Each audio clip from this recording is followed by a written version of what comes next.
충성 먹었습니다. 여러분, 오늘은 이제 부조리 관련해서 말씀을 드려야 되기 때문에 이등병이 해서는 안 될 행위들, 해서는 안 된다기보다는 뭐랄까 이제 군기를 바로 잡기 위한 행동들이 있었어요. 물론 이제 그게 이제 잘된 행동이라기보다는 그러한 이제 부조리들이 배급마다 있었다. 이런 부분들은 많이 좀 지양되어야 된다는 점을 미리 사전에 좀 깔아놓고 말씀드리도록 하겠습니다. 이러한 부조리를 제가 찬양하거나 당시에 이런 부조리가 있었기 때문에 군대가 빡셌다 이런 거를 말씀드리는 게 아니라 공유하는 차원에서 말씀을 드리는 거니까요. 혹시라도 군대 가셔서 이러한 행동을 하거나 시키지는 않았으면 좋겠고요. 그리고 그렇게 시켰다가도 요즘에 바로 가는 거 알지? 한번 가볼까요?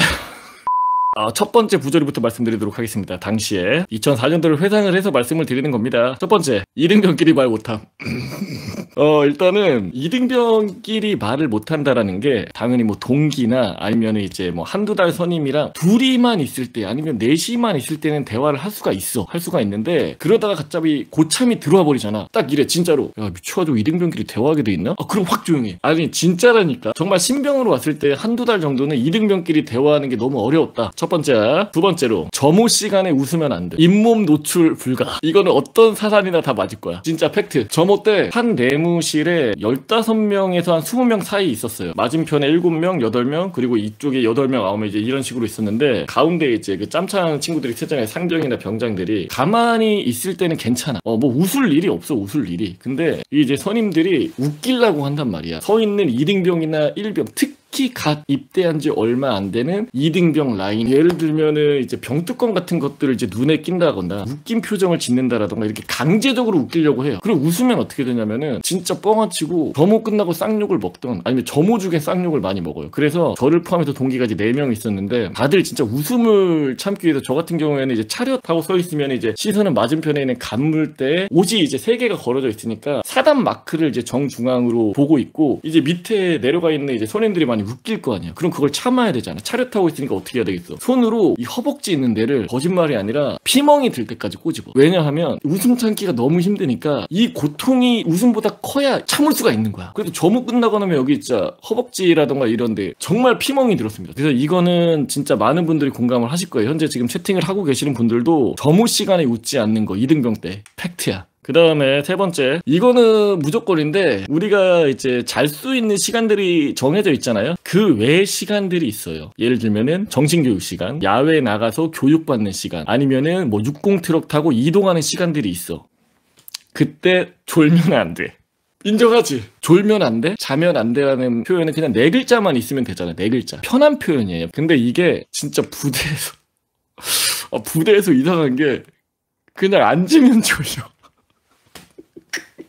그냥 뭘 듣고 있잖아? 사람이 뭘 듣고 있거나 앉아있으면은 엄청 졸려. 어쩔 수가 없어. 그래서 상병장 때는 그냥 이렇게 존단 말이지. 근데 진짜 2등병 때는 그때 졸려가지고 눈을 감았다? 그대로 눈 감고 하늘 간다고 생각하면 돼. 정신교육 끝나고 바로 취사장 집합이야. 이걸로 머리 제대로 맞던가 아니면은 이 무릎으로 허벅지 있죠. 거기 지대로 찌입니다. 이제 60 트럭 같은 경우에는 이제 보통 이제 단독군장이라던가 이제 완전군장으로 이렇게 있잖아요. 바로 맞은편에 있는 선임이 이 손가락으로 여길 잡아. 여길 세게 잡아. 이렇게. 진짜 아파 이거. 많이 당해봤을 거야. 아니면 개머리판으로 이제 빵탄 맞던가. 그래서 졸면 안 돼. 이거 다 인정할 겁니다. 네 번째. 이거는 이제 뭐 기본인데 복장 관련해서 모자 창이 접히면 안 되고 삼선일치해야 돼. 그러니까 예를 들어서 이제 모자 창 같은 경우에는 기본적으로 이제 어느 정도 살짝은 접혀져 있어요. 살짝은 접혀져 있는데 그게 예를 들어서 30도, 40도 이상 각이 접혀 있거나 아니면 이제 전투복 상의, 요대 그리고 하의가 있어. 삼선 일치가 있는데 그게 어디가 삐뚤어졌다. 그러면 바로 또 취사장 가야 돼. 그리고 2등병 같은 경우에는 훈련소에서 지급받은 요대랑 빠클이 있거든. 훈련소 빠클은 이제 요런 색 빠클, 요대 요런 거. 그거 차야 돼. 가끔 애들이 어디 뭐 외박이라던가 나가가지고 싸제 요대라던가 이제 요런 요대지, 요런 요대? 은색빛깔 빠클을 사고 오는 애들이 있어. 이제 요런 색 빠클이에요. 바로 압수당해. 그래서 2등병 때는 진짜 조심했어요. 그게 이제 기본이었고 다음으로 넘어가도록 할게요. 이거는 좀 부대마다 다를 수가 있는데 2등병 때는 세탁기 사용 안 돼. 세탁기 사용하신 분들 많이 계세요? 세탁기를 만약에 사용했다. 솔직히 이런 말 하기 좀 그런데 미안한데 널널한 거야. 당시에 이런 부조리가 있었기 때문에 군대가 빡셌다 이런 거를 말씀드리는 게 아니라 일단은 저도 근데 그 세탁기 같은 경우에는 나뉘었어요. 그러니까 훈련소 때는 전투복이라던가 속옷이라던가 다 손빨래를 했고 자대 가서는 이등병 아예 극초창기 한 달 정도는 다 손빨래를 하다가 중대장님께서 전투복 같은 거 세탁기로 돌려라 해가지고 돌렸고 속옷 이런 거는 넣지 못했어요. 다음 이거는 아마 국룰일 텐데 담배 왼손으로 펴야 돼. 혹시 담배 왼손으로 안 피신 분들 계세요? 이유가 있어요. 이유가 왼손으로 이제 담배를 피다가 고참이 오면 바로 오른손으로 경례를 해야 돼. 그래서 부조리가 맞아요. 부조리가 좀 많이 있는데 이제 그런 부분들이 조금씩 없어지는 거에 맞지. 자, 다음 이등병 때는 뭐 일병도 마찬가지지만 몸에 손대면 관등성명 무조건 돼야 됩니다. 정말로. 만약에 5번 됐어? 5번 관등성명 다 돼야 돼. 특히 당시 신병 때는 여기 노란색 견장을 줬어요. 여기를 치면 관등성명. 진짜로 로봇처럼 그런 부분들이 이제 부조리로 많이 있었고 총기 번호도 어떻게 보면 관등성명이랑 마찬가지였어요. 고참들이 총기에 손을 대면은 총번 777 543 777 543 이상입니다. 관등성명처럼 바로 나와야 돼. 툭 치면 나와. 무릎 치면 이렇게 탁 올라가는 거 있잖아요. 그런 것처럼 그냥 바로바로 나왔습니다. 이등병 때 총번이 됐든 뭐가 됐든 이제 기억이 안 난다? 인정하기 싫겠지만 약간 널널했던 거야.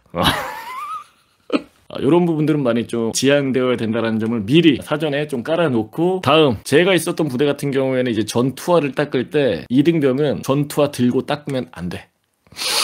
전투화를 그러니까 바닥에 대고 닦아야 합니다. 전투화를 들고 이렇게 닦을 수가 없는 거야. 그게 굉장히 좀 건방지다고 생각을 해가지고 그리고 의자에 앉아 닦으면 안 돼. 전투화를 신고 닦는 거는 상상도 못해. 이거는 진짜 상병 말 정도 한 상병 6, 7개월 정도 돼야 가능한. 그리고 이제 군번이 좀 풀려야 좀 가능하고 다음으로 넘어가도록 할게요. 식사 예절이 있어요. 식사 예절. 제가 있었던 부대 같은 경우에는 국은 당연히 오른쪽에 받고 밥을 왼쪽에 받았고 앉으면은 감사히 먹겠습니다. 식사 맛있게 드십시오라는 복창을 합니다. 그리고 나서 당연히 이등병 때는 어떻게 먹겠습니까? 팔꿈치 식탁에 못 대고 무조건 한 손으로 먹어야 되고 밥 남기면 안 되고 고참보다 늦게 먹으면 안 되고 국에다가 밥 못 말아 먹어. 이거 인정?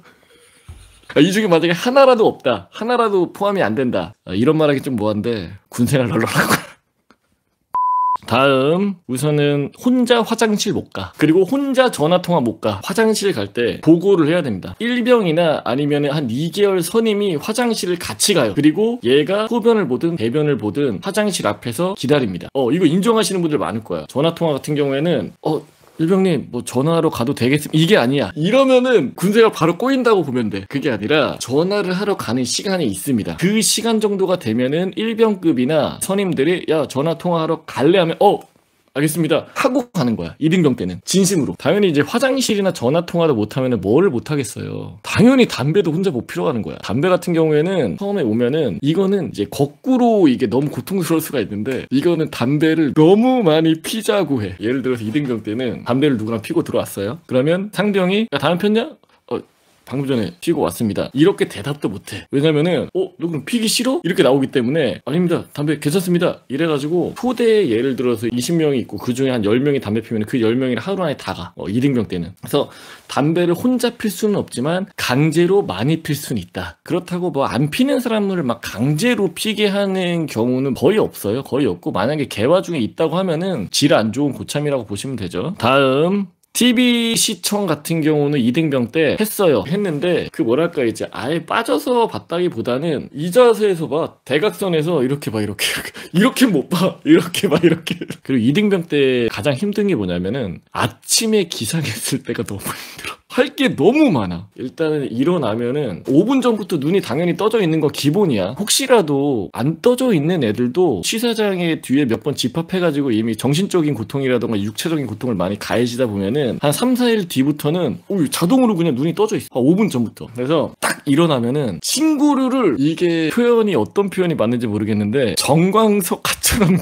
개야 되는 이유 중에 하나가 뭐냐면 한 15명에서 20명이 한 개의 내무실에서 생활을 하잖아요. 같은 이등병이 한 6명, 7명이 있는데 일사불란하게 침낭 개고 모포 개고 매트리스 싹 하는 게 불과 1분도 안 걸려. 그리고 나서 전투복 환복을 우리가 일반 그냥 바지 입듯이 이렇게 입지 않아요. 걔네들은 어떻게 입냐면 몸이 약간 공중부양돼 있는 약간 그런 느낌이야. 수직 입어. 그래서 훅 이렇게 그렇게 이제 이등병 생활을 했어서 이런 말씀 드리면 좀 모아지면은 항상 얼굴빛이 좋지 않았습니다. 그러니까 어두운데 너무 또 이제 어둡게 있으면은 좀 뭐 안 좋은 일 있냐? 야 이등병이 표정 왜 그러냐? 이러니까 어두운데 웃고 있는 거 있잖아. 완전 또 활짝 웃는 건 아니고 약간 애매하면서도 약간 그렇게 좀 생각을 많이 했는데, 아무튼 간에 오늘 그 이등병의 생활 패턴에 대한 부분을 그 여러분들과 이제 공유하고자 생방을 켰는데 어떻게 좀 많이 공감이 됐는지는 모르겠습니다.